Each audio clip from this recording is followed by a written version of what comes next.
লি বলে সে এই খুন করেনি। মৃত্যুর আগে হুয়ান তাকে কিছু বলতে চেয়েছিল, যদি কোনো প্রমাণ রেখে যায় এই ভেবে সে কাপড়টা এনেছে। লি অ্যাটাক করলে মুশি দিয়ানকে নিয়ে পালায়।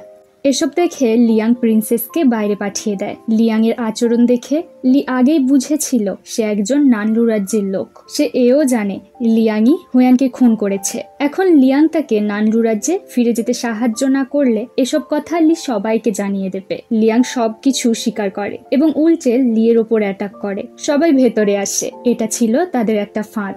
দুই রাজ্যের যুদ্ধে লিয়াং তার পুরো পরিবারকে হারিয়েছিল।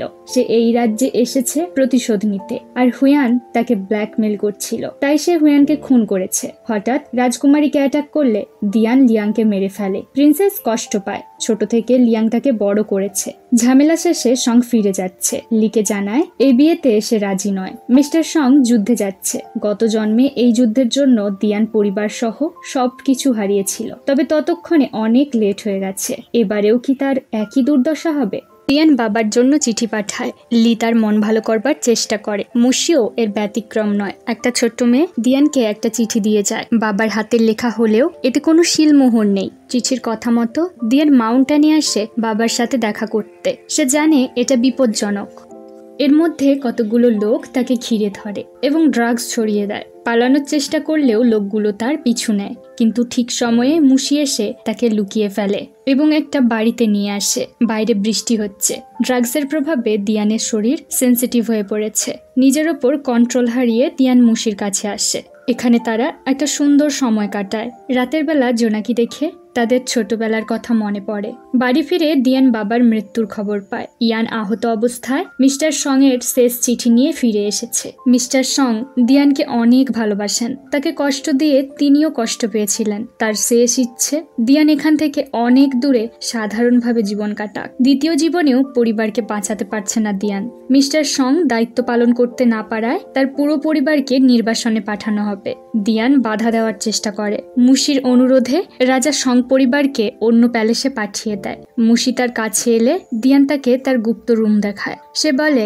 ভালোবাসা দূরে থাক, আমি তোমাকে ঘৃণা করি, তাই আমার থেকে দূরে থাকো। মুশি কষ্ট পেয়ে চলে যায়। দিয়ান মুশির নাম লেখা টোকেন নামিয়ে রাখে। দিয়ান ভাবে আমার পথ ভীষণ এবড়োখেবড়ো, যখন ইচ্ছে যা কিছু হয়ে যেতে পারে। এসবের মাঝে মুশি এলে তার ক্ষতি হবে, তাই ইচ্ছে করেই সে মুশিকে নিজের থেকে দূরে সরিয়ে দিল। দিয়ান বাচ্চা মেয়েটাকে খুঁজে বের করে, যে কিনা নকল চিঠি দিয়েছিল। নকল চিঠির ব্যাপারে জানতে চাইলে সে কিছুই বলতে পারে না। মুশি সু নামের এক মেয়েকে টি হাউসে এনেছে। সু একবার তার জীবন বাঁচিয়েছিল। এখন থেকেই সু এই টি হাউসে থাকবে। আসলে মুশি চাইছে দিয়ান তাকে নিয়ে জেলাস ফিল করুক। এতে কাজ হলেও দিয়ান সেটা প্রকাশ করে না। খাওয়ার টেবিলে দিয়ানকে নিয়ে মুশি আর লিয়ের মধ্যে ঠান্ডা লড়াই শুরু হয়।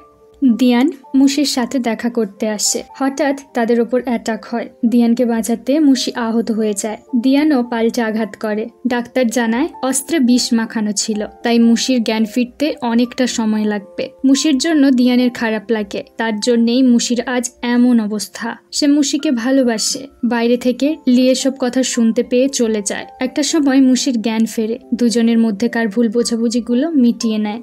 সু দিয়ানের জন্য মিষ্টি এনেছে। সে বলে মুশির সাথে তার তেমন কোনো সম্পর্কই নেই। টি হাউসের সামনে দুটো বাচ্চাকে খাওয়ার নিয়ে লড়াই করতে দেখে দিয়ান এগিয়ে আসে। তার জন্য আনা মিষ্টিগুলো থেকে একটা মিষ্টি দিতে গেলে সু তাকে আটকে অন্য একটা মিষ্টি তুলে দেয়। সু জানায় ছোটবেলায় খাওয়ারের জন্য সেও এভাবেই স্ট্রাগল করত। দিয়ানের উপর অ্যাটাক হয়েছিল। এ খবর পেয়ে প্রিন্সেস সং মেডিসিন নিয়ে টি হাউসে আসে। মুশি প্রায় সেরে উঠেছে। সুযোগ পেলেই সে দিয়ানের ক্লোজ হওয়ার চেষ্টা করে। দূর থেকে লি তাদের দেখতে পায়। ইওয়ান জানায় নকল চিঠি লেখকের খোঁজ পাওয়া গেছে। লি এবং মুশি ইনভেস্টিগেশনে আসে। আলাদাভাবে চারিদিকে নজর রাখছিল তারা। চিৎকার শুনে লি এসে দেখে একজন লোক মৃত অবস্থায় পড়ে আছে, আর মুশির হাতে রক্তমাখা ছুরি। লি দিয়ানকে সবটা খুলে বলে। দিয়ান জানায় সে মুশিকে বিশ্বাস করে। পরে সে আলাদাভাবে বিষয়টা জানতে চাইলে মুশি বলে তার পৌঁছানোর আগেই লোকটাকে খুন করা হয়েছিল। ছুরি পরীক্ষা করার সময় লি তাকে পৌঁছে যায় এবং আমাকেই খুনি ভাবে। মুশি জানায় বেশ কিছু ঘটনায় সুকে তার সন্দেহজনক মনে হয়। মুশি জানতো দিয়ান তাকে বিশ্বাস করবে, তাই অন্যদের এসব বলার প্রয়োজন মনে করেনি সে। বাইরে থেকে সু এসব কথা শুনতে পায়। দিয়ানের রুমে এসে খোঁজাখুঁজি করে সে গুপ্ত ঘর বের করে। এসব দেখে দেখে সে ভয় পেয়ে যায় এবং দ্রুত লুকিয়ে টি হাউস থেকে বেরিয়ে পড়ে। দেখা যায় এটা ছিল দিয়ানের প্ল্যান। দূর থেকে আবার অন্য কেউ এসবের উপর নজর রাখছে। এদিকে লি জানতে পারে এসবের মাস্টার মাইন্ড কে। লি তাকে দেখে অবাক হয়, তবে কে সে?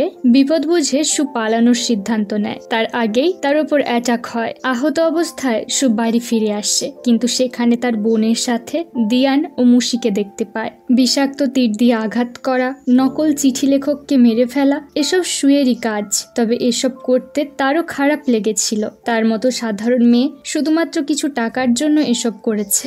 আসল মাস্টার মাইন্ড এতটাই পাওয়ারফুল যে তার ছায়া দেখতে পাওয়াও সম্ভব নয়। আর কিছু বলবার আগে পেছন থেকে কেউ সুকে মেরে ফেলে। সু দিয়ানের কোলেই মাথা রেখে মারা যায়। 3 দিন পর দিয়ান সুয়ের বোনকে এক পরিবারের হাতে তুলে দেয়। মেয়েটি সুয়ের রেখে যাওয়া একটা চিঠি দেয়।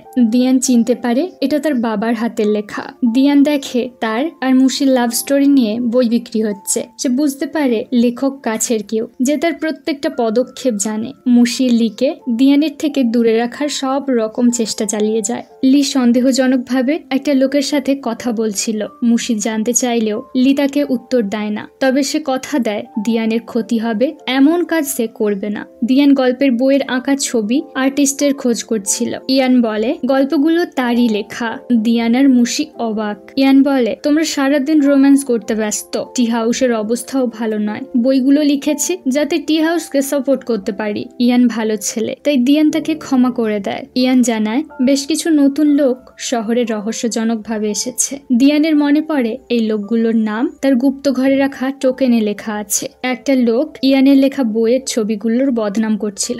লোকটির বর্ণনা শুনে বাবার পাঠানো পেন্টিং এর কথা দিয়ানের মনে পড়ে। মুশির মনে হয় এসব কিছু অন্য কারোর প্ল্যান মতো হচ্ছে। হঠাৎ করে সব অপরাধীদের এই রাজ্যে উদয় হওয়া, পেন্টিং, সব কিছু যেন গোলমেলে। তবে মুশির কথা না শুনে দিয়ান আর্টিস্ট এবং লিস্টে থাকা অন্য লোকগুলোর সাথে দেখা করতে বেরিয়ে যায়। পড়ে থাকা দিয়ানের পেনজেন্ট লি নিজের কাছে রেখে দেয়। তবে কিছুক্ষণের মধ্যে হঠাৎ সবাই অসুস্থ হয়ে পড়ে এবং সেখানেই মারা যায়। যেহেতু এসব দিয়ানের টি হাউসে ঘটেছে, তাই রাজার সৈন্যরা দিয়ানকে অ্যারেস্ট করে। এবার মুশিও তাকে বাঁচাতে পারে না। মুশি দিয়ানের সাথে দেখা করতে আসে। একটা সময় সে বলে দেয় দিয়ানের মতো সেও টাইম ট্রাভেল করেছে। এসব কথা আগে না বলার জন্য দিয়ান তার উপর রাগ করে। দিয়ানের বিচার শুরু হয়। তার অপরাধ, সে নান্দু রাজ্যের লোকগুলোকে বিষ দিয়ে মেরেছে, আর তার বিচার স্বয়ং রাজকুমারী সং করবে। প্রমাণ হিসেবে গুপ্ত ঘরে থাকা টোকেনগুলো নিয়ে আসে, অর্থাৎ এসবের মাস্টার মাইন্ড প্রিন্সেস নিজেই। মুশি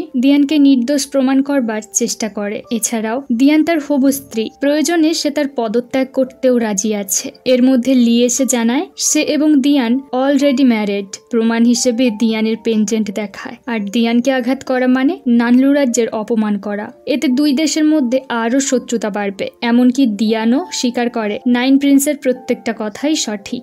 এসবে মুশি অনেক কষ্ট পায়। টি হাউসে ফিরে দিয়ান তার সৈন্যদের দূরে পাঠিয়ে দেয়। সে জানতো সামনে বড় বিপদ তার জন্য। তার জন্যই এই মানুষগুলোকে মরতে হবে। না চাইতেও চলে যেতে বাধ্য হয় সৈন্যরা। মুশিকে বাঁচানোর জন্যই দিয়ান লিয়ের প্রস্তাব মেনে নিয়েছিল। সে বুঝতে পারে প্রিন্সেসের একমাত্র লক্ষ্য এই দুই রাজ্যের যুদ্ধ লাগানো। আর এই যুদ্ধের পর লিয়ের মৃত্যু নিশ্চিত। লিকে নানলু রাজ্যে ফিরিয়ে দিতে চাইলেও লি এতে রাজি নয়। তবে সে এটাও জানে দিয়ান কখনোই তাকে ভালোবাসবে না। প্রিন্সেস লিয়ের সাথে দেখা করে এবং আসল ঘটনা খুলে বলে। প্রিন্সেস জানায় তার মা ছিল নানলু রাজ্যের রাজকুমারী। রাজা নানলু রাজ্যের রাজ পরিবারকে হত্যা করে রাজকুমারীকে এই রাজ্যে এনেছিলেন। মায়ের হয়ে প্রতিশোধ নিতেই এই দুই রাজ্যের যুদ্ধ চায়, যাতে এই রাজ্য ধ্বংস হয়ে যায়। আর দিয়ান এসবের মধ্যে এসেছে, তাই তাকে পথ থেকে সরিয়ে দেওয়াটাই বুদ্ধিমানের কাজ। মুশি দিয়ানকে বিয়ে করতে চায়। দিয়ান তার দিকে ছুরি বাড়ালেও মুশি তার দিকে এগিয়ে আসে। তবে এবার দিয়ান তাকে আঘাত করতে পারে না। সে জানে মুশি নির্দোষ। পুরোটা সময় সে তাকে প্রোটেক্ট করে এসেছে। লি তাদের এই অবস্থায় দেখে ফিরে যাওয়ার সিদ্ধান্ত নেয়। দিয়ান তার ফিলিংস নিয়ে খেলা করেছে, এজন্য লি দিয়ানের গলায় তলোয়ার ধরে, কিন্তু আঘাত করে না। তবে আত্মরক্ষার জন্য দিয়ান লিকে আঘাত করে। নানলু রাজ্যের হোস্টেসকে মারার জন্য প্রিন্সেস সং দিয়ানকে অ্যারেস্ট করে। আরও অনেক মিথ্যে অপবাদ দিয়ে দিয়ানের মৃত্যুদণ্ড ঘোষণা করে। পরদিন মৃত্যুদণ্ড দেওয়ার সময় মুশি প্রমাণসহ একে একে রাজকুমারীর কুকর্ম বলতে শুরু করে। প্রমাণ করে দিয়ান একেবারে নির্দোষ, বরং রাজকুমারী সং নিজেই নানলু রাজ্যের সাথে যুক্ত। এবার লিও বেরিয়ে আসে। তাকে জীবিত দেখে সং অবাক। সম্রাট এসে প্রিন্সেসকে শাস্তি দেয়। দিয়ানকে গ্র্যান্ড জেনারেলের পদে ফিরিয়ে দেওয়া হয়। দিয়ান প্রিন্সেসের সাথে শেষবারের মতো দেখা করে। সে কখনোই সঙ্গে মাফ করবে না। কথা মতো লিও মুক্তি পায়। তার স্বপ্ন পুরো পৃথিবী ঘুরে দেখা। দিয়ান আর মুশি বিয়ে করে। এখানেই বর্ন টু ডাই ড্রামাটা শেষ হয়। আর হ্যাঁ, কমেন্টে দেখলাম লং ভিডিও দেওয়ার কথা বলেছ। আমি চেষ্টা করব লং ভিডিও দেওয়ার। আর আমার এক্সামের জন্য আমি এখন রেগুলার আসতে পারবো না। এক্সাম শেষ হলেই আমি রেগুলার হব। তো বন্ধুরা, আজ বিদায়। ফিরে আসবো খুব তাড়াতাড়ি। Have a good day.